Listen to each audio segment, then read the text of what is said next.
Hey everybody, welcome to the Fantasy Players Club. I'm your host, Levi Valentine, at Levi_Valentine on Twitter. Brent is moving this week, so joining me tonight is a very special co-host, my friend Trevin Cremosta. Trevin, how are you doing tonight?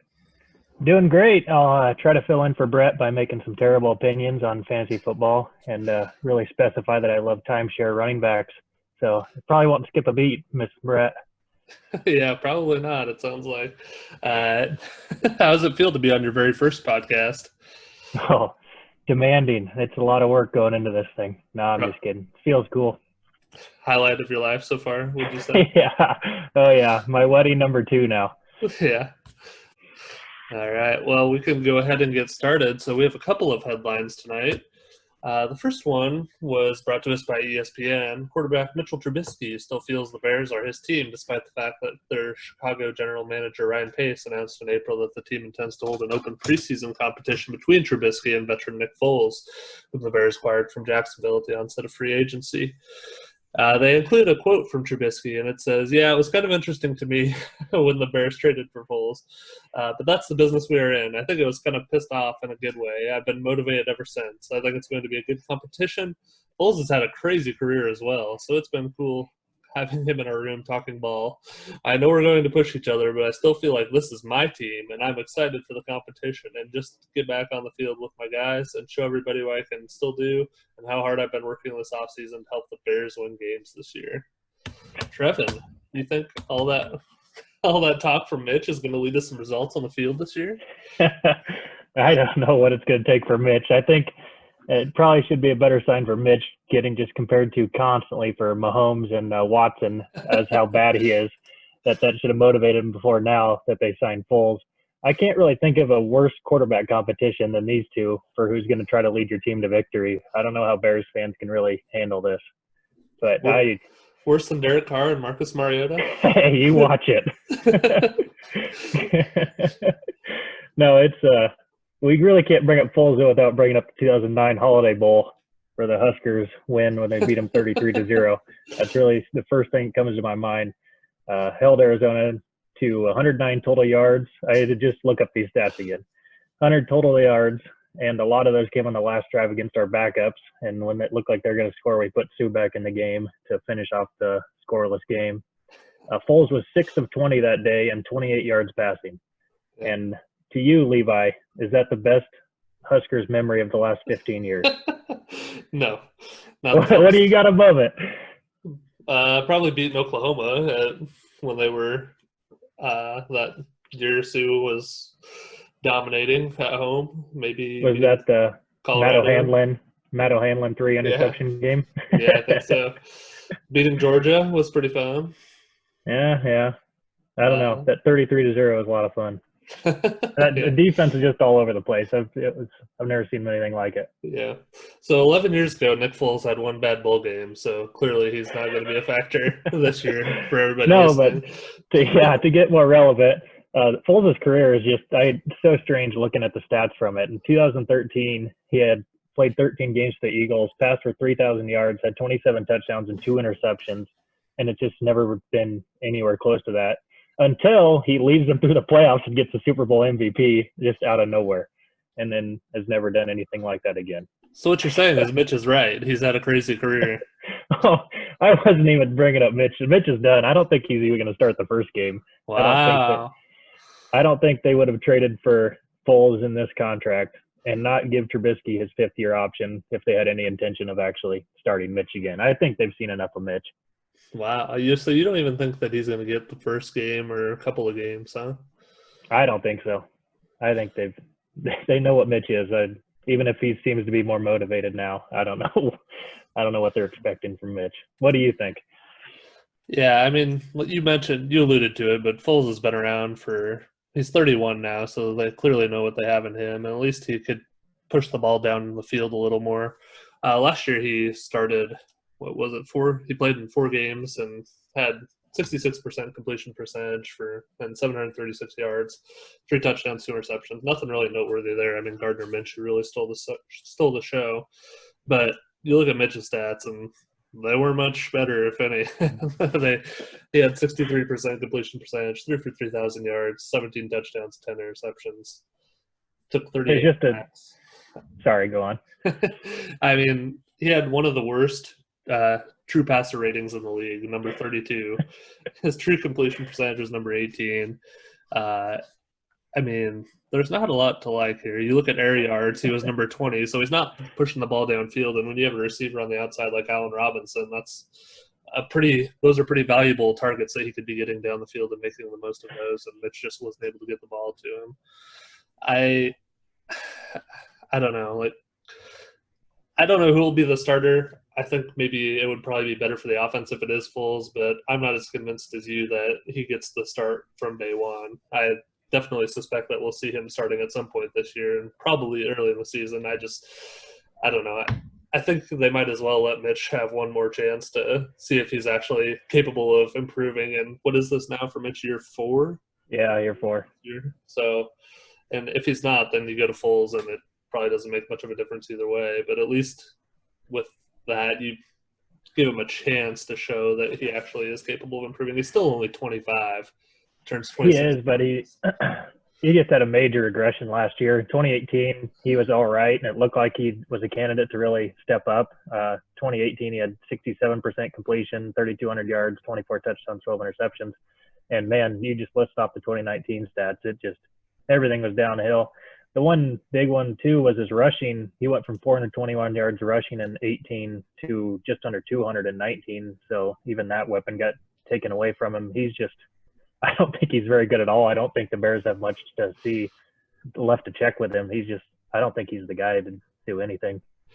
Yeah, I agree. I don't foresee a big fantasy year for either of these quarterbacks. Hopefully, the very least you can hope for is that they get the ball to Allen Robinson, and that maybe David Montgomery can be a little better this year. But probably other than that, an offense to avoid for fantasy purposes.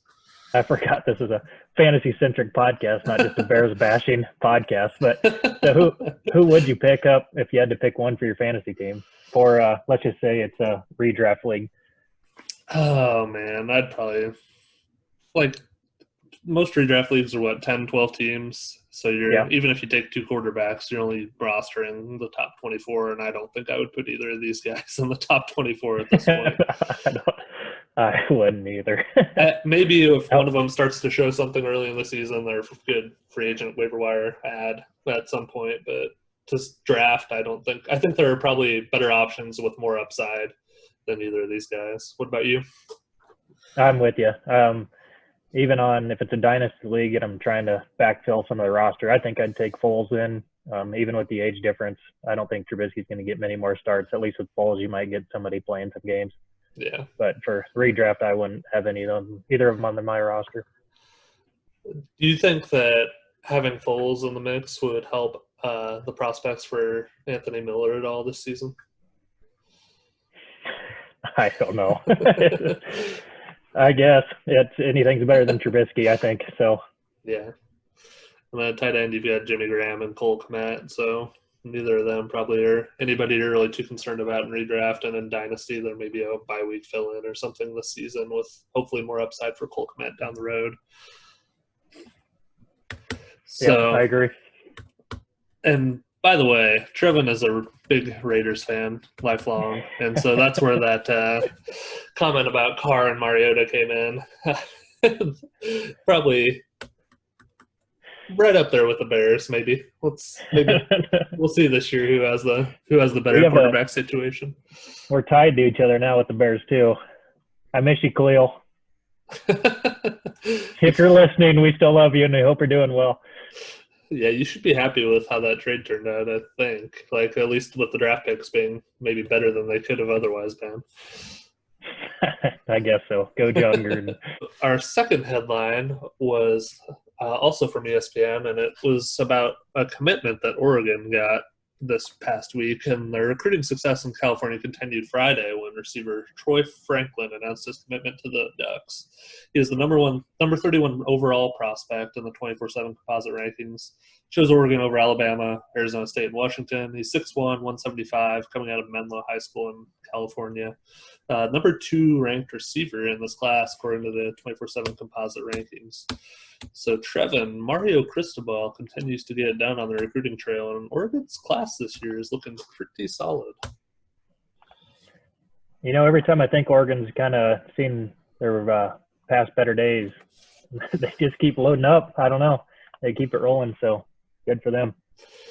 Yeah, I think a lot of opportunity for them in the Pac-12 with USC being down, with UCLA not really firing yet under Chip Kelly, and Stanford has regressed some for where they were at their peak, even with David Shaw still being there. That Oregon, if they can continue to recruit like this, has a chance to win that conference pretty regularly going forward and potentially stop this trend of the Pac-12 being left out of the playoff. But when you look at Troy Franklin specifically, so last year he had 68 catches, 1,205 yards, 21 touchdowns. And they also had 17 rushes for 238 yards and 4 touchdowns. So obviously they're getting the ball any way they can. Oregon has a lot of other talent that they're adding so far in this recruiting class.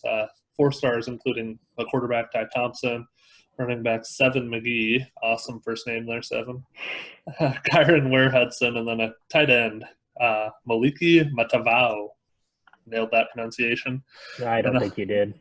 And also 3 4-star offensive linemen as well. So Oregon's always been known for high-flying offense, and that certainly seems to be likely to continue with the recruits that they have in the fold so far this year. Right now they're sitting at the number 8 recruiting class for 2021, and they had number 12 this year in 2020, number 7 in 2019. So a lot of talent coming into that school, even if the results on the field have taken a step back from where they were in probably their best years under Helfrich and Chip Kelly. I have a message for the Pac-12. Figure out your TV network. I want to watch your games. Please let me watch your games. If I have to pay for it, I will. Why can't I watch them? Explain that to After me. Dark is not available everywhere yet, I guess. They don't like the Pac-12 money, network is not. If it's on ESPN, I can watch it. Pac-12 network doesn't work. It's crazy. I've got a buddy that coaches on the Utah staff, so I want to watch him, and it doesn't let me. Yeah. Please figure it out. They've got a lot of issues to figure out if they're going to remain competitive with SEC and Big Ten over the next 5-10 years. Certainly money-wise, they're lagging behind. Oregon's at least keeping up in the recruiting department for now, but we'll see if that's able to continue going forward, if they aren't able to start putting results on the field, and if the money stuff, if the Phil Knight money ever dries up, that could be the end of the Oregon glory days. But certainly keep an eye on Troy Franklin. It's probably going to be one of the top picks in devy drafts next year of incoming freshmen, with being the number 2 receiver if that's where he ends up. And usually those guys go off the board even as incoming freshmen when they're that high of a pedigree. So certainly one to keep an eye on, and if he goes to Oregon, I like his chances to be productive. All right, so Trevin, you brought with you tonight something special for this podcast. The first time we've ever had this. It is do you want to kind of explain what we're going to play here? Yeah, you thought I came here as a co-host, guest host for the day, empty-handed, but little did you know, I've sold ads for this already, and you can go ahead and play that whenever you want to. All right. This podcast is brought to you by Emergency Flowers. Did you just spend all of Sunday glued to your TV, watching football, neglecting your family and different chores around your house? Cheering for fantasy players who aren't even on your favorite team? You're yelling in your living room because a third-string running back on the Vikings couldn't get you another 10 yards? You're going to need some emergency flowers. You can always pick yourself up some emergency flowers at a grocery store, where you can usually get a nice bouquet of daisies for $10. If you're in a real pinch, they sell single roses at drugstores. So get yourself some emergency flowers and try to patch things up before the Monday Night Football game.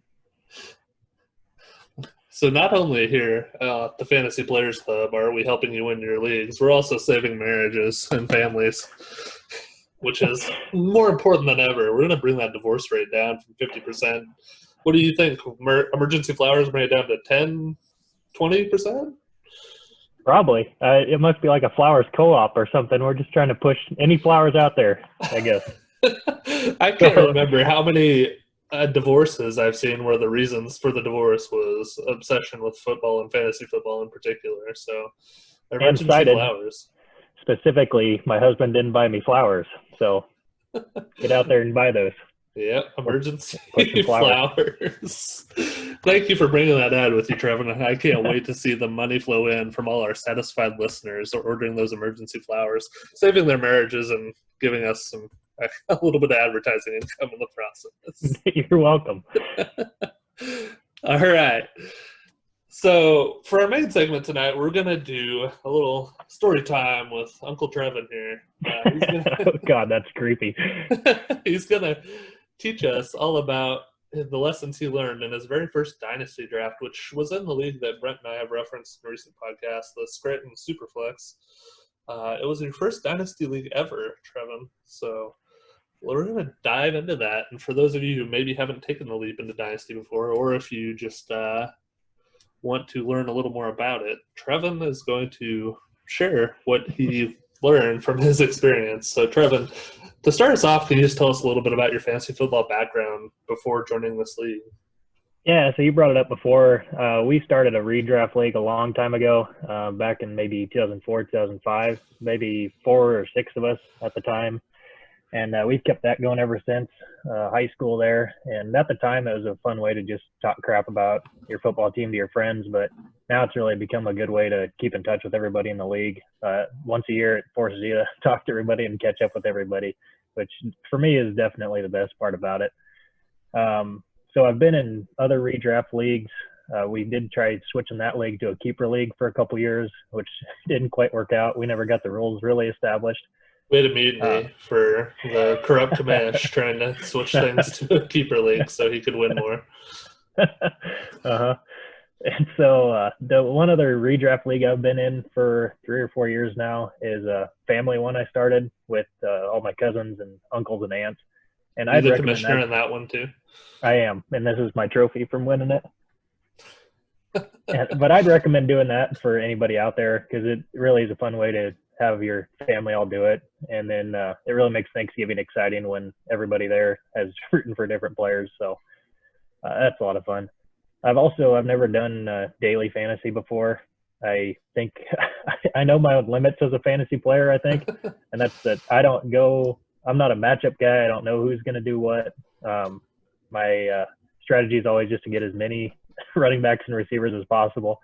So that way I can adjust for injuries or who's going crazy. I'm not good at doing the matchups. So that's kind of my past on it. Ended up joining this dynasty league because you wouldn't stop badgering me about it. But I am happy I joined it. I've been looking to do it, probably going to join it eventually anyway, because it does take a little more thinking about it. The redraft, it's really just selecting the top guy in the best available list over and over when it's your turn, and mostly luck coming into that. So this is a whole different ball game when you've got to adjust for ages of players too, amongst all that. Yeah, and adjust for the lack of depth on the waiver wire is certainly a big aspect as well. Yep. So I've liked it so far. I know we'll kind of get into the draft a little bit more, but my biggest mistake on that was that I see it as a mistake now. We don't really know the results yet. But I started picking I picked a running back last round and take a receiver this round. And then I remember me making fun of people drafting like that on when you're just trying to fill out a roster instead of picking who's best available. So caught myself doing that later in the round and realized that's probably a mistake. So we'll see. So how far into the draft did you realize that? Now, I didn't do that at the beginning. 5 or 6 rounds in, it was once I got past players I knew more about. Then I went to taking a receiver, taking a running back for the next from 10 to 15 rounds. And then I tried to adjust from that and pick the best available. So what was your strategy going into the draft then? At the start, it was kind of not take a quarterback because that's my one strategy for redraft leagues. Keeping in mind this is a superflex league where you can start 2 quarterbacks. So that turned the quarterbacks left quickly, and I was in scramble mode at that point. And so I'm not quarterback's probably my weakness on it, and I'm not feeling terrible about it, but that's I'd say my weakness. Yeah. The thing with these dynasty ones, doing it so early in late May when we did that, there just wasn't a lot I could find for any strategies or anything online for selecting it. So I was really mixing and matching different websites I could find to try to put together something. Because the website that you have us on for it doesn't really give us a best available, which I do enjoy. I wish all dynasty drafts or all fantasy drafts were like that, because then it wouldn't just turn into picking off that list. But doing it this way, it was pretty cool. Except you'd have a guy selected that was on nobody's sheet, but they'd get picked before you pick. So that was always a bummer. Yeah, if there's somebody you want, especially after you've passed the first few rounds, you just gotta go get them in a dynasty league, because people have very different rankings that are out there, and if they're using a different set than you, that player could be several rounds higher or lower. So definitely, whenever in doubt, go get your guy, certainly. That was one strategy I did flip to, because my guys kept getting taken, and so I finally just started picking them. If that was somebody I was looking at 2 rounds later, I just started picking them that round. Yeah. So what you said, you used a couple different websites? Yeah. Whatever I could really find. So as far as strategy, was there anything you looked at to develop your strategy beforehand, or did you just kind of come with it on the fly? Oh, I kind of went into it more of just taking receivers or running backs too. And tight ends I wasn't very high on. Just try to get somebody younger later on that maybe give me some points. Yeah. But with ours, it's you can have 2 to 5 on running backs or receivers. I thought it was best just to fill those spots up and get as many options as I could. Yeah. So we just have, to make it clear to everybody, you start 2 running backs and 2 receivers, and then you have 3 flex positions, one of which can be a super flex. And so you alluded to your quarterback selections. You ended up taking Daniel Jones and Sam Darnold back-to-back in the 7th and 8th round. My strategy there was they're about the only 2 younger guys available that I thought have a chance to grow into future guys. And the thing that keeps me up at night about it is that neither one has their second contract really guaranteed yet, so they might not be in the league in a couple of years. Yeah, I mean, they're certainly both. I mean, last year was Daniel Jones' first year, and he had a lot better first year than a lot of people expected, I think, especially with all the flack Gettleman got for taking him where he did in the draft. And Darnold, last year was his second year, and it was kind of a lost year for Sam Darnold between the mono and everything and all the games he missed from that. And then just kind of coming back in the middle of the season and trying to get into the flow of things. I don't think he had a real chance to demonstrate the improvement he might have made from his first year to his second as a result of that. So there's certainly both an opportunity for both of those guys this year to take a big step forward if they can, with it being Daniel Jones' second year and hopefully the Giants' offense being a little better and Saquon Barkley not getting injured like he did last year, and then Sam Darnold with now the Jets have added the receiver from Baylor, Denzel Mims, and Jameson Crowder's still there, and you've got him hopefully being able to start from day one this year if he can avoid the New York clubs and the women otherwise around in New York. But yeah, if you can't stay away from mono, don't get near this COVID there, Sam. Yeah. So the New York quarterbacks were the flavor of the week. They moved to Lincoln, Nebraska to be on my team. Daniel Jones, one of 3 quarterbacks to have 2 30-point games last year. There you go. Yeah, I mean, he certainly ran the ball more than I expected last year. When you look at his rushing yards, he had 5 red zone carries, 279 rushing yards, which was 7th among quarterbacks, 21 per game, and a couple of rushing touchdowns. So as we've seen with Lamar Jackson, with Kyler Murray, Deshaun Watson, if you can have a quarterback that's capable passer but also chips in with the run game, and certainly Josh Allen would be another example, that they refer to him in fantasy as Konami code quarterbacks. It carries a lot of value because even if they're not having a great passing week, I mean, those rushing yards and any touchdowns you get are very valuable and can maybe make the floor for those players a little higher than it otherwise would be. So what do you wish you'd done differently, if anything, in this draft? Definitely pick a younger player. a younger quarterback specifically earlier than what I did, I think. Unless Jones and Sam Darnold turn out to be studs, that's kind of my weak spot, I think. But I found what I was happy with was taking a lot of second-year guys because the rookies seem to go right away, but there's a lot of promising second-year guys that I feel like I got. A.J. Brown being amongst them. I got him in the 4th round, and I think on a just regular redraft league, he would have been higher than that, and he's only in his 2nd year, so I'll take that over any rookie any day. Yeah, I mean, my favorite pick was probably Keyshawn Vaughn, just because I had to make a move up to get him. I didn't want him to fall down, wait for him to fall down any farther, and I think he's got a lot of upside at Tampa Bay. Yeah, with that offense, certainly if he can get into the starting role, there's a ton of upside there for him this year. Which pick do you regret the most? Oh, boy. As far as like a player I picked that I wish I didn't pick? Yeah. Probably Hunter Henry. He's young and has a lot of upside, but just he's been hurt every year, and I don't know how with a rookie quarterback. Hopefully a tight end is his person he's going to, but I don't feel great about that. And I picked him in the 6th round. Pretty early. 6th round, yeah. Yep. So I almost wish I would have just taken a tight end later than that and not take Hunter Henry so high. Yeah. Well, that was right before you took your 2 quarterbacks, so you could have been on the earlier end of that round if you'd done quarterback there. Yeah, definitely wish I would have got a quarterback there. So what was the most challenging part of the draft? The just not having a website that I could look at as far as a main list to pick from, and just being my first time doing it. Yeah. Was there anything that surprised you about it?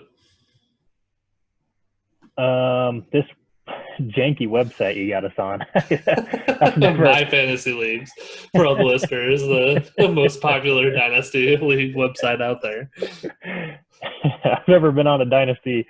When you were talking about Dynasty, I assumed it was something you could do on ESPN, and then you sent us this link, and I assure you it was a virus, and we've been hacked. But so Dynasty Leagues are kind of like drugs. You kind of need to know a friend that gets you introduced to them. Yeah, something Gotcha. like that. Addicting too, like drugs. Yeah. You'll probably be at 4 or 5 before you know it. Right now, I'm thinking this is my only Dynasty League I'm going to be in, but we'll see. I don't know. We'll see. I bet you'll change your tune. I think you should do a devy league next. That's what I was also going to ask you about. So I haven't even really – I'm pretty plugged into fantasy football, and devy league isn't even something that's really crossed my radar. So to kind of some simple questions about them. So in this league, you can draft any college player on it. Yep. And then you have to wait until they're in the NFL until you actually get stats counted towards your team. So, yes, for the typical devy league, they have – that's how it works is you can take any college player. And then the one I'm in with Brent, we have it so you can take any incoming freshmen. So, like this year, anybody who signed in February, you could draft.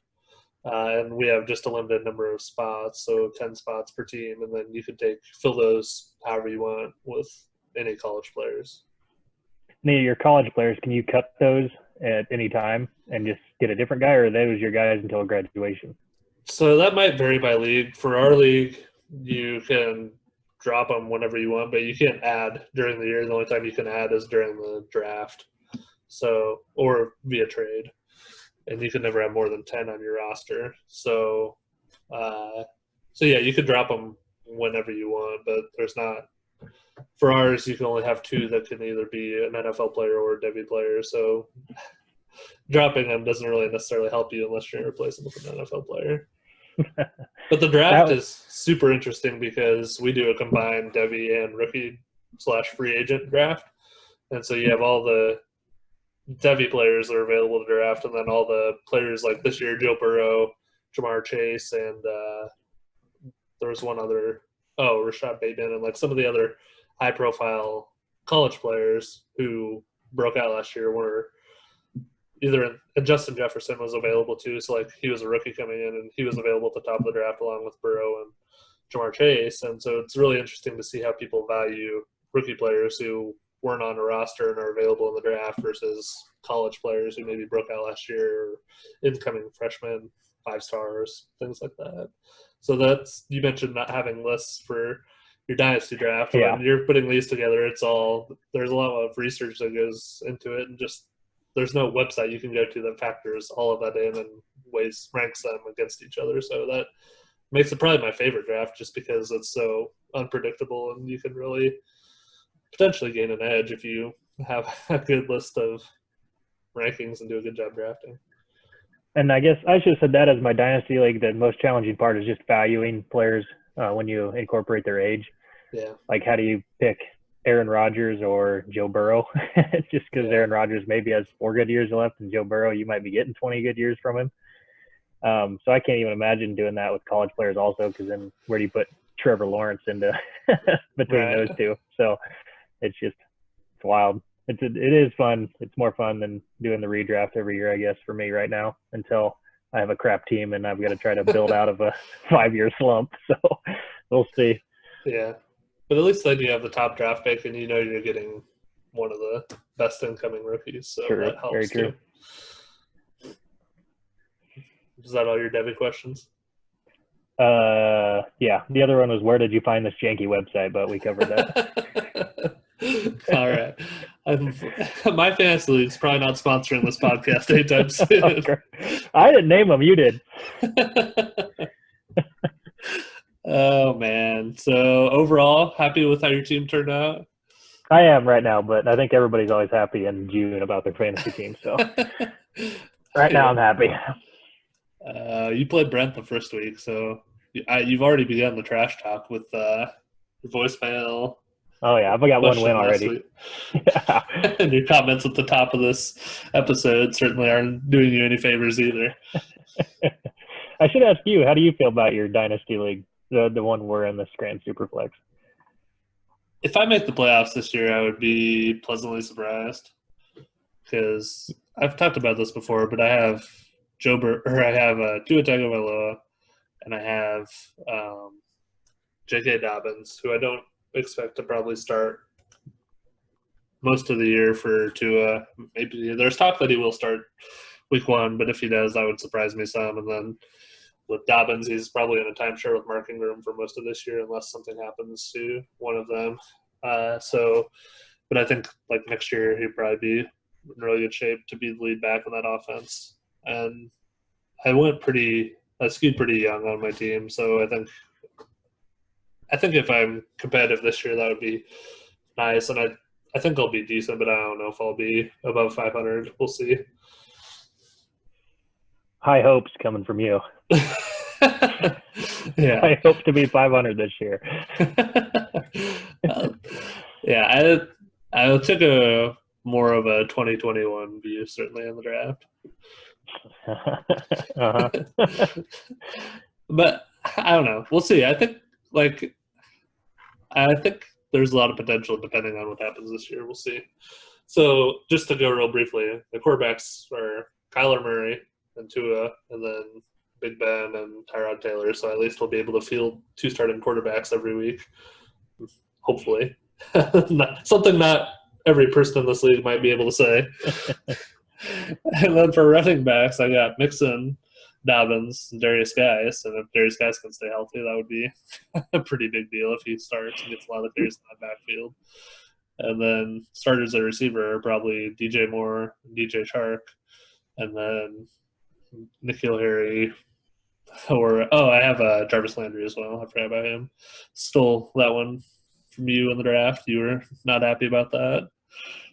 And then at tight end, I've got Dallas Goedert and Dawson Knox and Jared Cook. So it's not like it would be crazy for me to be competitive this year, I don't think. But I think there are a lot of those players who are still pretty in their early 20s and who are maybe not all going to fire this year. We'll see. So our fantasy lifeline today is going out to Jay Reese Jones on Twitter.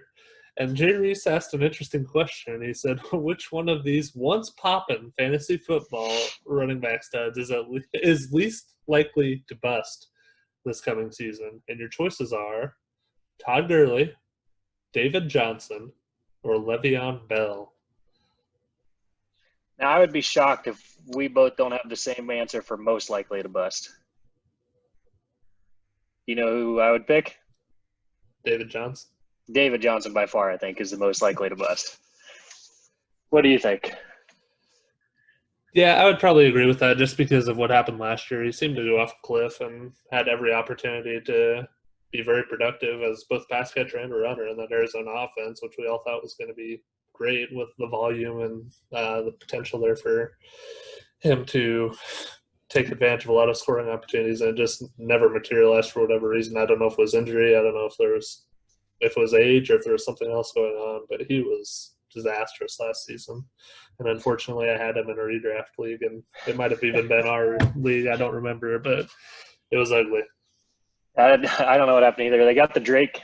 Kenyon Drake came in the 8th week, I think, when Johnson did have an injury then, but he never got back into the rotation after that. He was 7th in PPR through the first 8 games last year, which kind of surprised me. I thought it was a lot worse than that through the whole year. But after that, it was nothing. He finished 37th in PPR last year, played 13 games overall. So I think by far he'd be the most likely to bust. Hyde at the Texans last year did end up with over 1,000 yards. I guess if you're making your case for David Johnson, he had 245 carries. He had 1,000 yards, and that was with Duke Johnson still there. So he got the touches and got the yards. So I guess that's the best case you can make for Johnson, but I wouldn't pick him. I wouldn't stay anywhere near him. So now the thing that shocked me, though, with these 3 guys is their ages. They are all way younger than I thought they were. Todd Gurley is only 25, Bell's 28, and Johnson's also 28. And it just seems like they've been around forever. And and all 3 of them, I think of that they're getting too old and that I am worried about their age. And then I looked up their ages, and I'm older than all 3 of them. So you are pretty old, though. Yeah. So that leaves us with Todd Gurley or Le'Veon Bell. Which one is least likely to bust? And is this for this year or for like a dynasty situation? For this season. For this season, I would take Gurley. I think he's the least likely to bust and actually be productive. He didn't have the stats you'd want last year, but I was actually surprised with he was 14th in PPR last year, and he only played 15 games. He missed 1. So that was better than I remembered. Freeman with the Falcons last year was 20th in PPR, and he played 13 games there.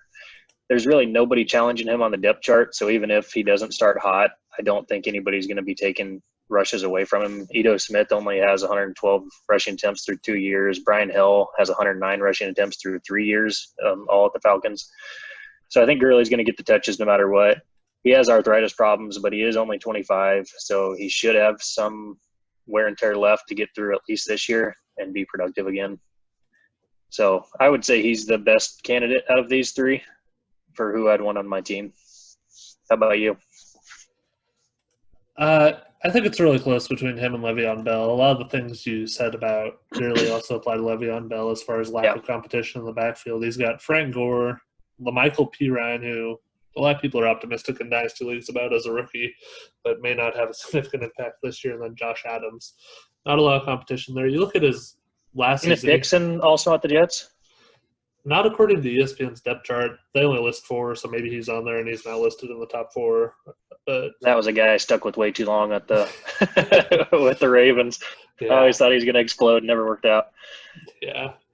So you look at Le'Veon Bell last year, he did have to play a significant chunk of the season without Sam Darnold, and he dominated the touches out of that backfield. He was number 4 in the NFL in snap share, number 7 in opportunity share. Got a good number of carries, 246, and was number 7 in targets. 27 red zone touches, was number 27 in the league. Maybe that goes up with Sam Darnold this year if that offense can be a little better, take a step forward. He only had 789 yards, not great. Did contribute 461 yards. And I think that's one of the things that you get with Le'Veon Bell that you may not with Gurley is just that level of receiving out of the backfield. 66 receptions, 4 touchdowns. Really helps his floor. He had 14 fantasy points per game, good for number 18 overall last year. One of the things I think you have to consider, though, when you look at these is we're saying which one's least likely to bust. You do have Todd Gurley going number 30 overall in ADP. according to ESPN. And so that'd be running back 14 versus Le'Veon Bell is at 39, running back 19. So when you're looking at the cost for these guys, that's probably what I would think of when I think of bust is what they produce compared to what they cost you. There is a little wiggle room in there for Bell as well. If they both performed at the same level, he would be less of a bust than Todd Gurley. So I think What's it's close Johnson at between those for? two, but I'd probably lean Bell. What's Johnson at for ADP? Yeah, he's at 38.5, running back 18, so just ahead of Le'Veon Bell. Thanks. You seem more optimistic about Johnson than I am. I think he had every opportunity last year and fell off, and they couldn't wait to get rid of him. I don't see anything happening with him. I wouldn't make the case, but I think if you were going to, the argument would be what you referred to as far as his early season production last year. And the other thing would be with what Bill O'Brien paid to get him, he's probably going to get a ton of carries and a ton of receptions and opportunity in that offense. So, yeah, like you alluded to it, he started off the season really good those first 6 weeks and then just went off the cliff. And so maybe he recaptures some of that early season success in Houston. That offense did lose DeAndre Hopkins, but you do have Deshaun Watson there, and I think as long as he's there, regardless of all of their other issues, he'll cover up a lot of those and make it at least a decent offense, if not one of the best. So I wouldn't make the case for David Johnson, but I can see maybe why his ADP is where it is. But at their price, basically being equal, give me Le'Veon Bell all day. Yeah, I agree. All right. Thanks for that question, Jay Reese. We appreciate it. So now we have party time in the club. Yeah. All right. So we have a few birthdays to celebrate this week. Some interesting ones. So first, it's Cooper Kupp. Turns 27 on June 15th. So happy birthday to Cooper. Trevin, what do you think of Cooper Kupp for both redraft and dynasty this year? I don't know. He doesn't give me a lot of excitement either way. I would be happy with him on my team, but I wouldn't be scrambling to get him if he's not on my team, I guess. Yeah, it'll be interesting to see this year because that offense did lose Brandon Cooks, and if he and Robert Woods are able to suck up any of those targets that previously went to Cooks, that could be an opportunity for him to take a step forward. Cooper Kupp had 17 fantasy points a game last year, which was good for number 7 overall. Probably better than a lot of people would expect. He did end the season with, 1,100, almost 1,200 yards, and so which was 11th overall. Yeah, as long as that offense is passing the ball like they have been, which I don't see that stopping anytime soon, he's going to have some numbers if he can stay healthy. And last year, I believe, was his first year back from that ACL tear, and I honestly kind of expected it to be a little bit of a down year for him just because typically that first year after ACL, they're not operating at 100% as they work to regain confidence and flexibility and all of that in that knee that they're recovering. So he didn't seem to experience any sort of struggles related to that last year. And I think that certainly this year being year 2 after that injury, he's in a great position to be a really good producer. We'll see if he can repeat last year or even improve on it. Again, as I just mentioned, he's only going to be 27, so he's near the apex of his career from an athletic ability and likely a productivity standpoint.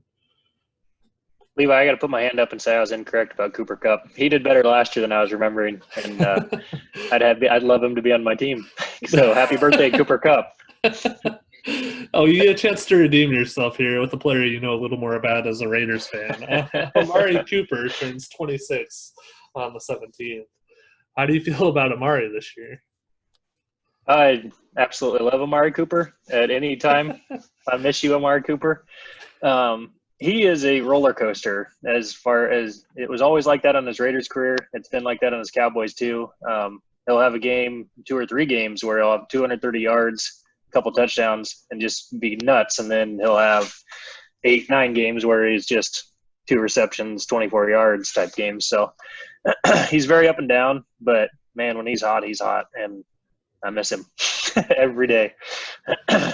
His numbers are eerily similar to Cooper Kupp's last year. He had 1,189 yards, 8 total touchdowns, and was receiver number 14 in PPR, 15 fantasy points a game. So it'll be interesting to see this year with the addition of CeeDee Lamb in Dallas, and if Michael Gallup continues to develop, how they split up those targets. But I think we all expect Amari Cooper to be the wide receiver there, wide receiver one in that offense.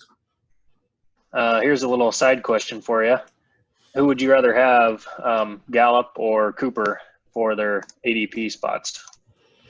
Do you happen to have that ADP data for us? No, I was hoping you would already have that up when you were talking about ADP earlier. Let me see if I can pull that up quickly. While I do that, do you want to talk about Jamison Crowder? Is it also his birthday? He turns 27 on June 17th, so he shares Happy a birthday with birthday, Amari. Jamison Crowder, who just turned 27. Jamison Crowder just got traded to the Panthers? Crap. I'm really blowing this one. No, Crowder is still on the Jets. No, who is the other guy that went from the Jets to the Panthers? Robbie Anderson went from the Jets to the Panthers. Well, I blew that one. So your question about ADP was whether I'd rather have Amari Cooper, who's going 32.8, number 30 overall player, or who was the other? Gallup, Cooper his Kupp? teammate. Oh, Yeah, Gallup. Michael Gallup. So For some reason, Gallup, this is one I think about a lot, probably because of Cooper's Raiders past. Gallup's going number 80 overall with an ADP of 87. So probably Gallup, just because when in doubt, I would lean towards the cheaper player. When you look at their stats last year, they really weren't that different. Gallup had over 1,100 yards and 6 touchdowns and was the number 17 fantasy receiver with just over 15 points a game, only 0.2 points per game less than Amari Cooper. So I think Gallup's really kind of being slept on, especially now that they've added CeeDee Lamb. I'd agree. And of course, Cooper probably gets the more attention being the first receiver on the depth chart, which probably helps Gallup out. But just going by their fantasy numbers, I'd much rather have Gallup, I think, for his draft position. Yeah. So real briefly, Jamison Crowder, Trevin's favorite receiver on the Panthers.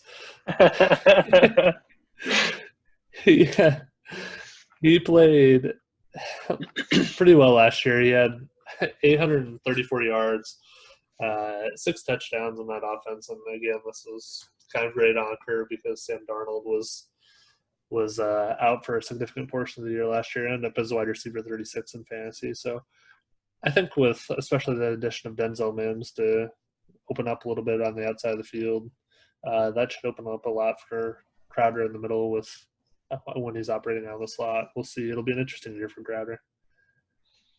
Crowder, who went to Duke, he's 5'9", 177 pounds. I'm his biggest fan. Know everything about the guy. Old Jamison. I hear you talk about him all the time. Yeah. All right. On that note, I think it's time to sign off. Trevin's getting a little delirious over there. So thanks for listening, everybody. We appreciate you participating as a special guest. Hey.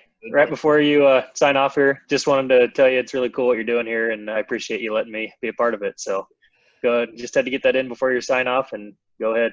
Yeah. So Trevin's contributed the voicemail we heard last week where quote unquote Brent was asking for help, and he's got the commercial this week, and he's got several more special things in the works. So we appreciate all his contributions to making this show better for you all. I wouldn't trust his fantasy analysis as far as I can throw him, but he makes for entertaining radio. So we thought it'd be fun to have him on, talk a little bit about his experience in his first Dynasty draft, because I think that as Dynasty is a primary topic on this show, and it's something that a lot of people who've played redraft for a long time are starting to get into, and it's growing a lot. And so I'm excited to have you join our Dynasty League as your first league, and it was interesting to hear how that experience was for you, and I'm glad you were able to do it. Yeah, it's been fun. Thanks for letting me be a part of it. All right. If any of my future commercials you hear cross any lines, then go ahead and blame Levi. Yeah, I'll take all the blame. So, everybody, we'd appreciate it if you get the chance, if you would subscribe, rate, and review the show. We'll have a new episode for you next week. Until then, thanks for being part of the Fantasy Players Club. On behalf of Trevin Cremosta, this is Levi Valentine signing off.